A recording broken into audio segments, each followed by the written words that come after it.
You're listening to Civic Media.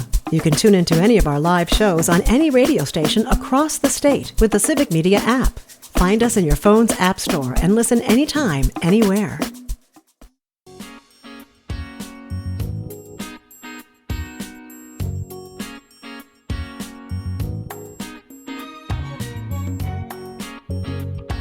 Live across Wisconsin on Civic Media, you're listening to Mornings with Pat Kreitlow, powered by Up North News. Now, from our Lake Wissota studio, here is the founding editor of Up North News, Pat Kreitlow. A new and improved Pat Kreitlow, apparently. Good morning, it's 7:06. Nice to have you here up north on this Wednesday morning, July 9th, 2025. Parker Olson standing by in Madison Studio A2. Coming up later this hour, we will be talking to Heather Dubois-Bornon and Corinne Hendrickson, and we'll be talking about childcare, and we'll be talking about public education. They both are leading advocates for those areas, and they are not happy with the results of the state budget. And you may say, well, okay, if there are people on both sides who are unhappy with what's in a state budget, then it must be a good bipartisan document, right? No, not necessarily at all. And you can count Heather and Corinne among them.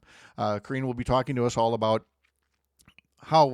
what the shortcomings were for childcare in the budget. Heather, from a public education standpoint, like no increase in general state aids for schools and things like that. And how does that carry over into next year when people are running for legislature and maybe even for governor? So that's coming up a little after 7:30 today. A little after 7:30 tomorrow, we'll be talking to Congressman Mark Bocan, so stick around for that tomorrow. And then back to today at 8:30, we'll be talking to State Senator Kelda Roys and talking about a state Supreme Court decision from yesterday that reins in one of the ways that Republicans were abusing their power in the majority in the state legislature. But first, let's bring in meteorologist Brittany Merlot, who's just a little late today, wasn't in time for the great reveal on Pigeon Quest. But in case you missed it, Brittany, up on the screen on social media, there is the former paint bucket who now identifies as Lilu.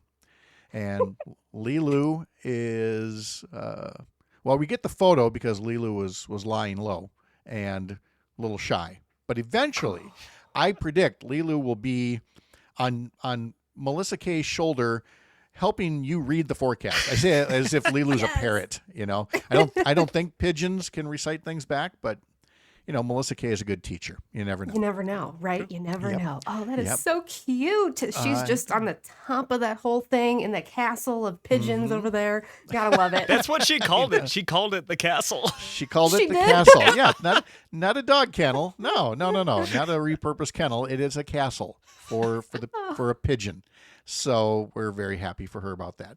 And Absolutely. Spirits are a little upbeat here today because it's been such nice weather. Yes, some places got rain, storms, whatnot, but Good day to be a pigeon. Good day to be a pigeon, or it's a good day to open up all the windows. I've done that already today. It feels amazing in here. Not going to run up the electric bill today anyway with the air conditioner. So does it stick around? Oh, well, it is nice to save a little bit of money, a little bit of energy today because, yes, like you said, just today. You Unfortunately, let us down so gently on that. I like that. I know. I'm going to break it to you easy. The mugginess does move back in as soon as tomorrow. We are looking at heavy rain and storms moving in on Friday. Maybe a little comfortable break on Saturday, but more humidity spills in Sunday and into early next week. So it's summer. That's why the hair's curly. There's no escaping it, really. It's only temporary day at a time. As we go through today, we are looking at dense fog in places. So there's a lot of sunshine west in the state and south.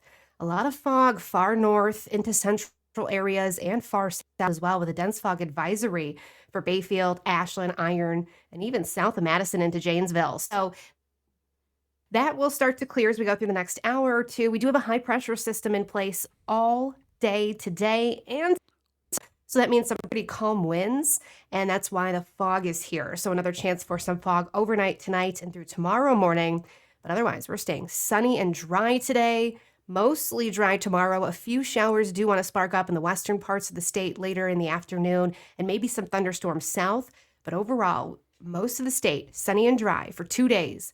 Today's highs mid 80s far south, mid 70s far north. And then tomorrow we'll all be in the low to mid 80s. And again, more mugginess starting to move back in.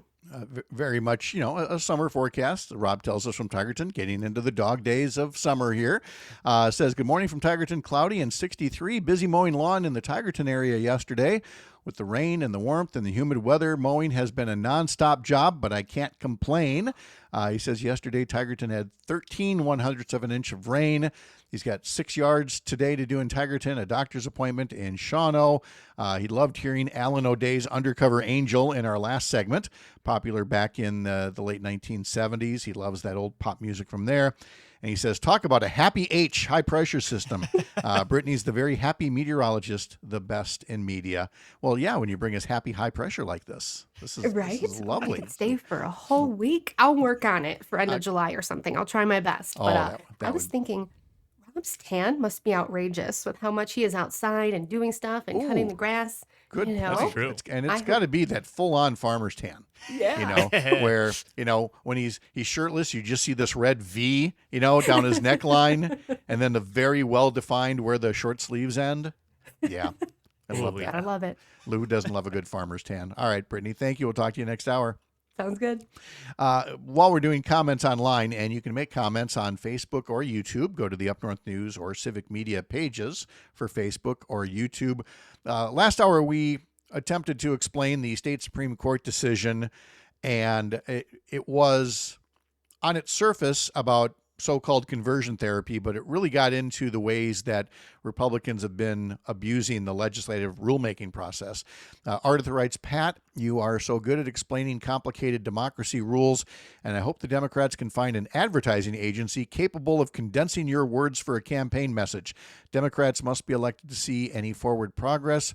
All the people of Wisconsin must see how their own representatives are voting. Thank you, Ardith. I appreciate the kind words very much, and we will talk about it again at 8:30 when we catch up with State Senator Kelda Royce to talk about that. Looking at our 7:30 conversation with Heather Dubois-Bornon and Corinne Hendrickson, here's a comment on Facebook. The Republican strategy is to threaten drastic cuts even when we have a huge surplus. Then Democrats pretend it's a win when the cuts don't happen or where there is a token increase. That is not a compromise. That's extortion at the expense of our kids and families. And the thing I like about that comment is it's an equal opportunity thing. It says that, Democrats are accepting things as a win that aren't necessarily any kind of a big win, but that, Republicans are essentially engaged in extortion and have not been adequately called out for it. At a time of a $4 billion state surplus, for Republicans to talk like they did 2 weeks ago that they would actually cut the UW system by $87 million rather than give it a funding increase. I mean, it should have been just raining bricks on them for saying this is what you're going to do when we finally have a surplus, is you're going to cut UW funding because you're so petty, because you get your feelings hurt so easily.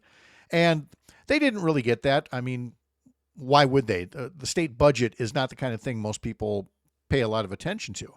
But there wasn't nearly enough condemnation for it, so that when they ultimately agreed with Governor Evers to a modest increase, it makes it look like a win for them when, the win only comes after a certain degree of extortion. And I know that our guests at 7:30 are going to have some things to say about whether these are real wins in the childcare and education spheres. And now, to be fair, and I'm sure you'll hear this from me in the next half hour, is that we have divided government here. We have Republicans running the legislature, a Democrat in the governor's office. And, so there's also that argument that says, if you don't accept half a loaf, you're going to get no loaf at all. And maybe this actually was the best compromise that could be achieved between the two sides. I'm not going to tell you one side is right or the other. I'm going to give them all a forum for them to present their points of view and then for you to ultimately make a decision. But here's the thing. The decision you're ultimately making is a binary one. Ultimately, whatever you think of whether Democrats did enough or not in this budget, there's going to be a Democrat on the ballot for your seat in the Assembly and for State Senate, and there's going to be a Republican on there. And I can guarantee the Republican is not going to say, well, I always supported an increase for the UW system. I always supported more money for childcare. Or if they do say that, well, there's a good chance they're fibbing. They would have been very happy to go along with a budget that did not fund these things, and they would have then talked all about fiscal conservatism and fiscal restraint and being good stewards of the tax dollar, even as more child care centers close up and even as more public schools go to referendum. So there can absolutely be dissatisfaction with the Democratic side of things, but if this carries over into 2026, there could be tremendous ramifications in the 2027 budget. Because if there were to be a Governor Tom Tiffany, for example, and a Republican-led Assembly and Senate, the modest gains that were achieved this time around are going to look like a faraway fantasy for some future budget.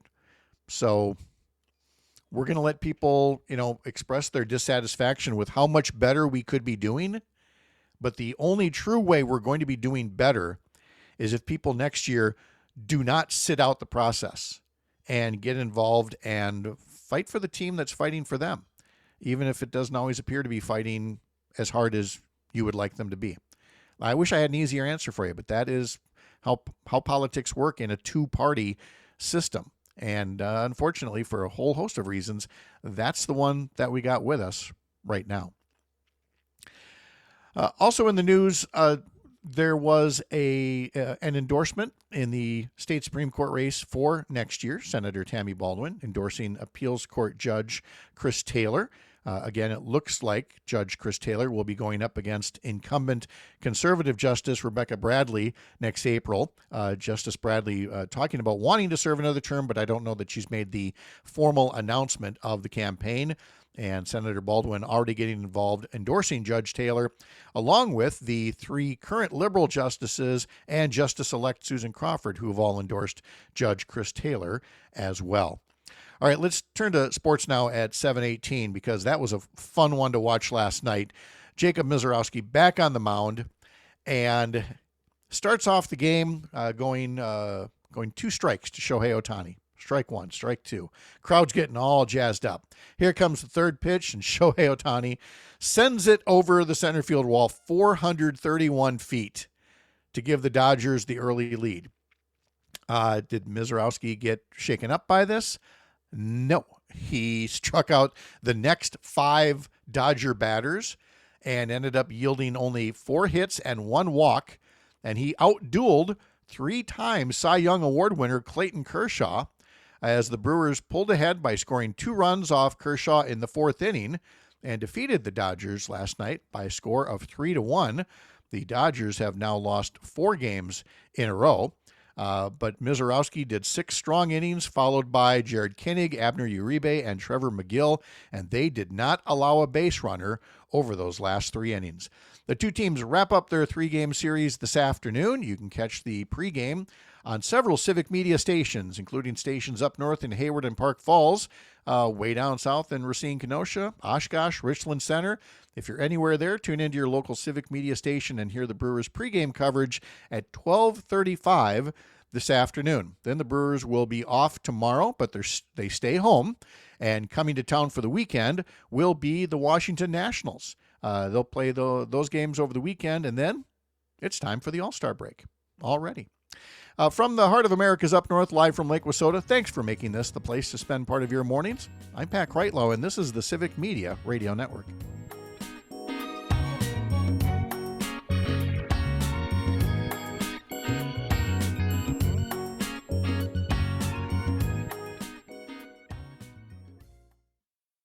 You're listening to Civic Media. Stay up to date on the latest news and information for your local community and Wisconsin by signing up for our free email newsletter. Visit civicmedia.us/email to get started.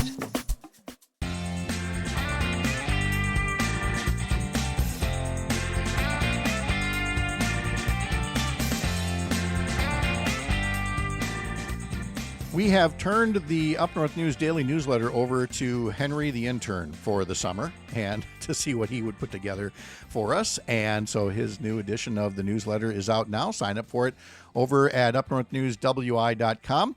Let's see. He's put in a story from the website, things you probably don't know about Wisconsin brats. Sure, you know they were brought over by German immigrants, but there are other things that make brats uniquely Wisconsin, and you can read about that in today's newsletter. And also he's inserted Selena Heller's story about last week's state Supreme Court decision upholding abortion access and safeguarding women's health. And also a link to one particular OBGYN's reaction to the decision. I think you can probably guess who that OBGYN is. But again, all of that is there. And because Henry's a UW student, he's talking about how tonight there will again be concerts on the square down on the Capitol lawn. And again, I know a lot of our listeners are not in Madison, but occasionally you may get down there. And if you ever happen to be down in Madison on a summer Wednesday, and can get down to the Capitol lawn. And if you haven't been there, when I say Capitol Square, you know, the state capitol is on a big old square of land in the middle of the isthmus there, a beautiful lawn, gorgeous trees. And on Wednesdays, there are free live performances by the Wisconsin Chamber Orchestra. People come out and they spread their blankets, and it's just when the weather's just right, there is nothing better to have that in your community. And again, Madison's not the only community that has music in the park on a summer evening, and we'll talk about those as well. But Henry mentioned that in today's newsletter, so I wanted to pass it along, that you could learn much more about that by heading over to upnorthnewswi.com and signing up for our newsletter there. We'd love to have you as a subscriber. We were talking in the last hour about the Ag Secretary for Donald Trump, Brooke Rollins, saying that she, as the Agriculture Secretary, is not concerned about mass deportations of farm workers who may be undocumented. In fact, welcomes it and says, you know, it is time to replace them with American workers, and makes the incredibly outrageous claim that somehow there are 34 million Americans on Medicaid who you would classify as bums and who should be on a farm working, which I'm not really sure how the mechanism of that works.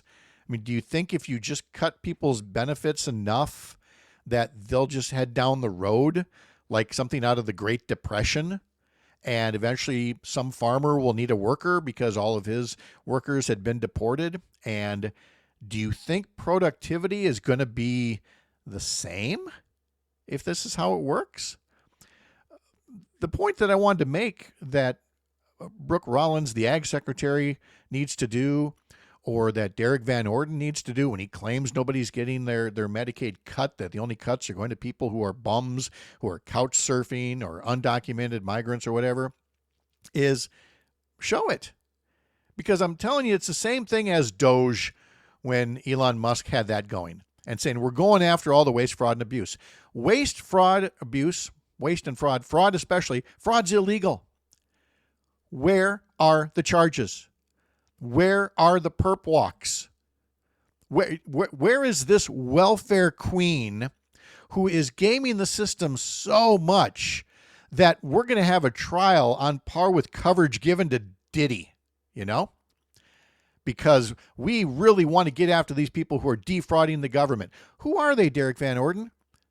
I mean, you don't have a problem insulting people online when they disagree with you. You don't have a problem looking up people's employment and naming their employer in your social media feed. So clearly naming and shaming is not something you shy away from. So, Congressman, and the same goes to the Agriculture Secretary, go there. Go hold a press conference and say, this person here is getting Medicaid benefits, and here's why they don't deserve them. And then let that person come out and tell their story. And then let's figure out whether the one should have their benefits cut or if the other should have their government paycheck cut. I know which one I'm likely to side with. And that is not to say that there isn't waste, fraud, and abuse out there. There is. There always has been. There always will be. That is the human condition. There are always going to be those folks. That's why we have enforcement mechanisms, so that we can cut those benefits, or if it rises to a certain level, we can charge people with fraud. The mechanism is out there. But if you're just going to continue to claim that there are 34 million couch surfers out there who are somehow going to be converted into cow milkers, that's silly. It's reckless. It has nothing to do with anything that's going to be beneficial toward the economy. But we've already seen the attitude of this administration about the economy. I would point you to a story in the Washington Post the other day about all the various debtors who were called to stand before a judge because they were being sued by one of these subprime credit corporations that has filed hundreds of lawsuits against homeowners after making predatory loans. And the Biden administration, through the Consumer Financial Protection Bureau, finally got serious about cracking down on these predatory lenders. And we were finally seeing some progress against it. It's come to a halt. Under Trump, the Consumer Financial Protection Bureau in April stopped its enforcement efforts and withdrew from a lawsuit against that particular predatory lender, the Credit Acceptance Corporation.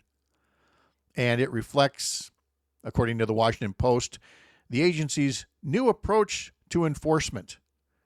In other words, there won't be. And people will continue to fall victim to predatory loans. And a government that used to look out for them now looks out for the predatory lenders and thinks that if you happen to be poor, or you must be a couch surfer and not deserving any help whatsoever, much less compassion. We've got guests coming up right after this break on Up North News. See, he said Up North News Radio. Look at that. Mornings with Pat Kreitlow. Happens to us all, even when I'm well rested. Back after this.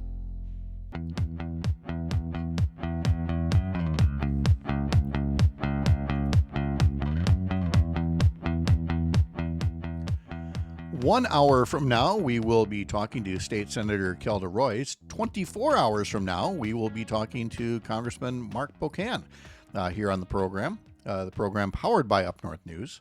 Not called Up North News Radio anymore, but, even the host can still make bloopers from time to time. It is a Wednesday morning, July 9th. Nice to have you along. And now two of our favorite guests and one of our most difficult topics in a while. Heather Dubois-Bournon from the Wisconsin Public Education Network and childcare provider Corrine Hendrickson. Nice to see you both, ladies. Good morning. How are you? Good morning. Doing good. How I'm are you, sorry. Pat? I have the New Year's resolution to stop saying, how are you? It's just not a fair question this year, is it? It's just not. Corrine, you were first out of the gate when the budget agreement was announced to take a look at it. You were kind enough to review it quickly on our behalf and let us know at first blush, that there were some good points, but there were definitely some shortcomings, especially the aid only being there for a year in a 2-year budget cycle. Now, some time having passed, is there anything else you wanted to add in terms of your overall feeling on how this state budget agreement leaves the childcare industry in Wisconsin? So now that we've had a little bit of time to reflect, look over it, and talk with others across the state to see how it's basically landing and what the plans are, is because of the spin that's been taken by the governor and the Democrats and the Republicans on how much of a win this is. Our parents are very upset with us because our rates are still going up, because they see that we got $330 million. And we asked for 480 million, so they're not able to understand that's two different things we're talking about. So the continuing funding was the $480 million that we were asking for, and we received $110 million. That gets us through to next June. I am very happy that we were able to, make sure that our federal ARPA interest money is going to be allocated in a good way. However, it's going to be less than what we're getting right now. And what we're getting right now is not allowing us to keep family child care solvent, to keep teachers, teaching, to keep classrooms open. And now we have very upset parents with us because they don't trust us and that what we're telling them is the truth. And that's why we're raising our rates and that's why we're still closing. And so really looking at this in the way we communicate to people, how this is actually impacting people in the real world. And yes, the other funding that's coming through is funding that we have every single year, pretty much. That subsidy money is federal money. It gets allocated every time. That's a lot of it. And again, looking at those harmful policies that were traded, it's immoral, honestly, to be saying that, 16-year-olds should be in charge of classrooms and counted in ratios, and to, take our most vulnerable who are on subsidy and require, if you want to participate in this pilot, to get a little bit more money to have 7 toddlers in a classroom instead of 4. And so it's not getting better. No. Heather, same question to you. Again, we talked a lot about the special education boost, but there was also, to be honest, a lot not to like about this deal for education advocates. In what ways? Where were the shortfalls? You want to start with general aids? Yeah, that's where we got to start, Pat. And I mean, I hate to come right out of the gate with a negative, but the truth of the matter is this budget really was kind of a staggeringly and shockingly betraying move from the state legislature that had signaled all along that it was going to move on both special education and kind of meeting minimum aid needs. This is unprecedented. We have, as far back as we've been able to track, never seen a state budget that failed to provide even a penny of new general aid in either year of the biennial budget. So this fall and next fall, kids are going to be going back to school with $0 in new state aid. And let's keep in mind, anything less than inflation is a cut. And so this is a cut across the board to every single district in the state holding the line. They still get that $325 in spending authority or revenue limit increase that the governor, worked into his veto last time. But that's going to be made up at the local level by increasing property taxes. And we predict that we're going to see tons more referenda around the state. There were also some new aids, right? We did, increase special education reimbursement to the highest rate it's been in decades, and yet it's still woefully inadequate to meet needs. At an anticipated 42% and 45% reimbursement in years 1 and 2, since they didn't allocate enough money to make sure that those percentages would be stable. They're not guaranteeing those percentage rate, and we predict that it'll probably be lingering in the 30s still. Meaning that Wisconsin may get out of last place for worst state in the nation for how we do special ed, but we're still in the bottom tier, and we're still facing about a something billion funding gap across the state, where districts are going to have to take out of their general aid to cover, the 60% of special ed costs that are going to remain unreimbursed. So it's a crisis moment. And like Corinne said, who gets the blame for this? With politicians taking a victory lap around a trash can right now, people are like, why are my taxes going up? I thought we were investing historic amounts in public schools. They're blaming their local boards. They're blaming their superintendents. They're mad about the right things, but they're mad at the wrong people. And they need to follow the trail of crumbs back to the state house and say, we're not clapping for these. We are demanding adequate aid to actually meet the needs of our kids in our districts. And this budget absolutely did not deliver for our kids. Heather, let me start you on this one and then go to Corinne. And that is the prospect of, if not this deal, then there would have been no new state budget at all, and the old budget would have simply continued. We've talked about the prospect that there were Republican lawmakers who wanted that and therefore weren't going to support anything. And it's a tough call because you don't have a government shutdown here. You just have the old budget continuing. Yeah. Was that a less attractive or more attractive option than what this new state budget ultimately turned out to be? That's a false choice. those were not the only two choices our lawmakers had. They had a third choice, which is be the grown-ups you were elected to be, go back to the drawing board and work it out. Create a budget that actually meets our priority needs. If the governor had called the bluff on this and said, absolutely not, we are not sending our kids back to school with zero. We are not letting childcare accounts expire. We are going to invest in prioritizing the priority needs as the people of this state brought them to us throughout this entire budget process, we could have had a different result. I understand that the rhetoric wants us to say it was one or the other and it was all or nothing, but the fact is that's simply not true. And if we had leaders who were more amenable to doing the right thing by their constituents, we might be having a totally different conversation right now. Corinne, is that what you wanted to see from Democratic lawmakers and a Democratic governor? Absolutely. We didn't fight so hard to get people elected to then have them turncoat basically and vote against all the things that they said they were going to do. And I agree. They could have just done a Medicaid budget to make sure that we got that funding and then gone back and done separate bills. I also feel like things are going to fall apart now when it's too late to fix it, because they are going to gavel out in March. And while they're campaigning is when these rural schools will be probably looking at consolidation. It's when the child cares will be absolutely falling apart. And had it started already now, there would have been time to do something, because the consequences of their actions would have happened while they were still able to be held accountable to them. So Friday, we're doing a Time's Up rally with WPEN and multiple other partners at the state capitol. 9:30 State Street entrance is the press rally, and our press conference, and then we're doing a rally after, and we are going to be talking about how this budget fails our children, and at the federal level, connecting all the harm that is coming down from the federal level and how our state is not even thinking about doing that. And the child care specific, we are going to be asking for a special session to finish the job for the $480 million. And we are talking with our partners to see if they want to add to that at all for their request. It's, kind of last minute with the whole pivoting, but we're good at pivoting. And the other thing I want to say is clearly in these budget negotiations, they need some teachers to help moderate the discussion and help them learn how to play in the sandbox together. From David on Facebook, Heather and Corinne are spot on. This is a crisis moment.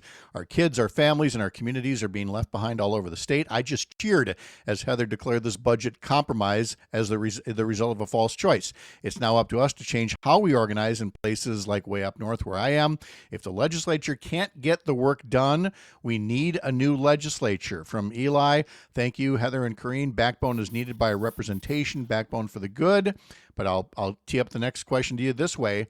From Tony on YouTube, sadly, you can't make Republicans be responsible adults. And I think this is the toughest question to the both of you is to what degree you can be angry with Democrats, and at what point does that anger take away from replacing the Republicans who put us in this position in the first place? Heather, I'll start with you. First of all, my anger is not partisan. Right. My anger is about the failure of the state to meet its constitutional responsibility to its children. The fact that this has become a partisan battle makes me furious, but that politics is our problem, not our fault. And I think as long as we center that political division in our conversations about how we're going to change this, we're never going to have a solution. And that's why our coalition was calling for the governor to just call it out and call a veto this year, because the status quo is not going to change itself. We have seen this cycle again and again and again. And until we do get a legislature where we can have nice things and use our record surplus to actually invest in meeting the needs of our communities, we're not going to get that kind of change. And so, yeah, I think it's true that there are individuals who are digging their heels and there are party politics at play, but we need to rethink the way we do politics altogether in this state. And that's going to take some serious organizing, like the kind that David described in his comment, where we live, putting pressure on and making sure that our elected officials of all political stripes know that we are not going to tolerate behavior that sells us short.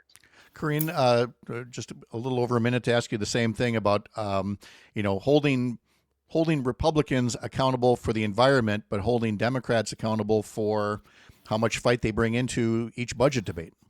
Yeah, and I think it goes back to what we've allowed to become partisan. The issues we're talking about, our children, our families, our communities are not partisan, never have been partisan, but our elected leaders are treating them that way, and we allow it. And so it goes back to that organizing piece. So the afternoon of our July 11th is actually us coming together, because we'll have people from all over the state to talk about how we can get real people to run real campaigns with real people supporting them while they run for office. But then also, once they're in office, they have those real people then to come back to and talk about, and the people that are good at and know a variety of issues. Because one person who's elected is not going to be able to know, nor should they know everything about everything, but they should know the people, the real people to talk to, not the lobbyists, not the paid interests, not the comms people, but the real people that these policies will impact and how that will impact them, so they can make a good, solid decision with integrity and honesty. And again, Corinne, really quick, the Friday X's and O's again at the Capitol, 9:30, you said? Yes, we're gathering at 9:00. The press 9 o'clock. conference starts at 9:30, State Street entrance. And then we'll do a march around the Capitol, deliver some letters to elected representatives. So bring letters saying that you want them to finish the job and do it correctly. And then lunch is to be determined. We're doing some fundraising for that. Okay. And then also we'll have our discussion. Corinne Hendrickson and Heather Dubois-Born, thank you so much for all you do. We appreciate it so much. And for taking a little time this morning. Have a great day. Thanks for having us. Talk to you soon. You bet. You are very welcome. A local update is next for some of you. For others, a Western Wisconsin update right here with Jimmy Kuska. And in our 8 o'clock hour, Senator Kelda Royce. I'm Pat Kreitlow.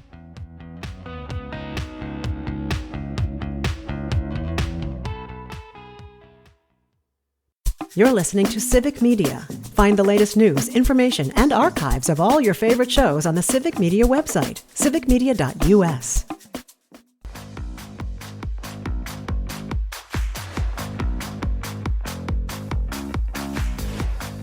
Let's see, before we bring in Jimmy here from Tony, I completely get being upset at everyone, but it sounds like they're getting mad that Democrats couldn't drag Republicans to more funding when they were the ones actively saying, I shouldn't have to pay for your kids.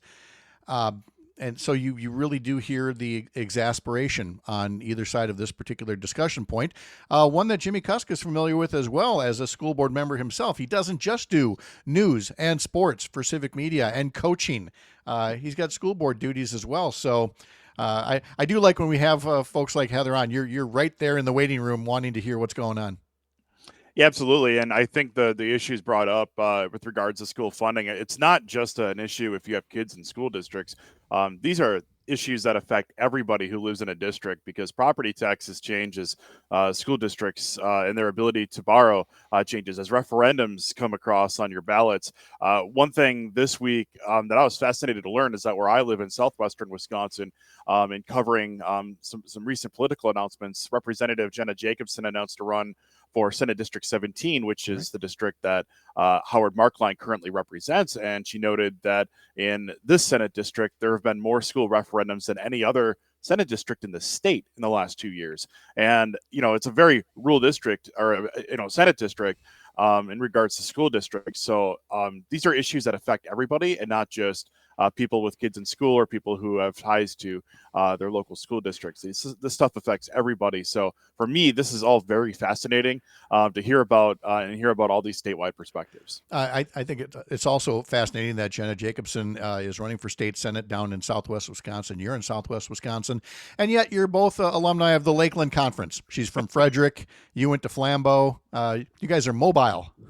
Yeah, for sure. It was fun. It was fun when I was at the event and talking to her about that, because there's a lot of perspectives you can bring from multiple parts of the state. I've lived everywhere from Tony and Sheldon, Wisconsin, up in the Flambeau School District to Madison and near Milwaukee. So for me, I've gotten to live in a lot of different parts of the state. Now currently in the Driftwest area, and there's a lot of different things you learn just by being in different parts of the state. But I think overall, there's a reason why education's been one of the hot topics in the recent budget cycles. And that's because it truly is an issue that affects everybody, regardless of whether or not you have kids in schools.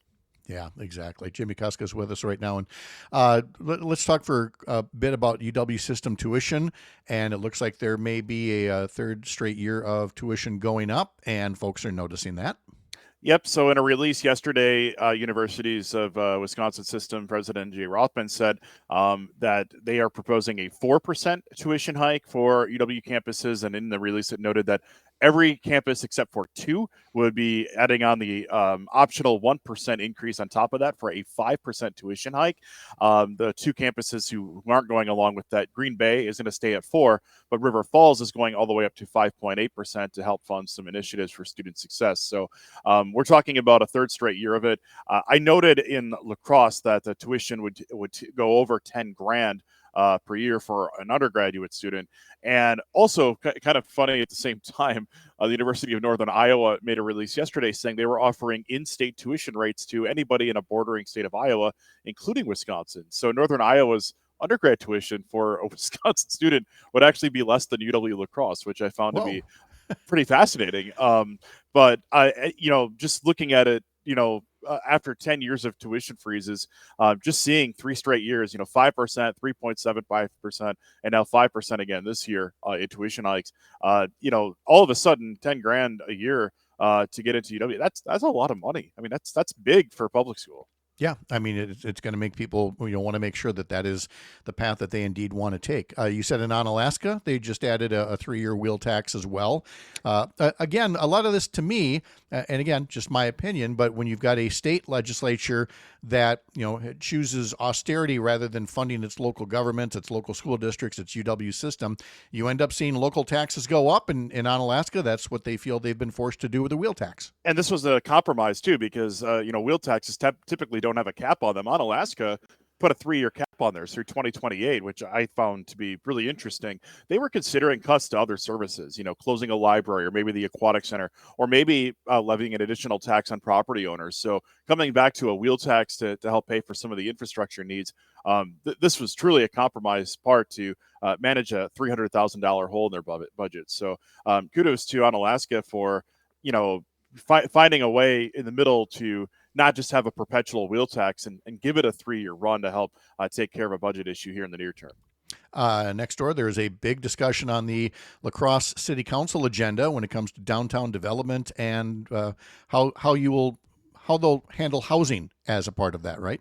Yep, housing is a huge need in La Crosse. Every single community survey from the past, I don't know, probably 10 years has talked about the need for housing.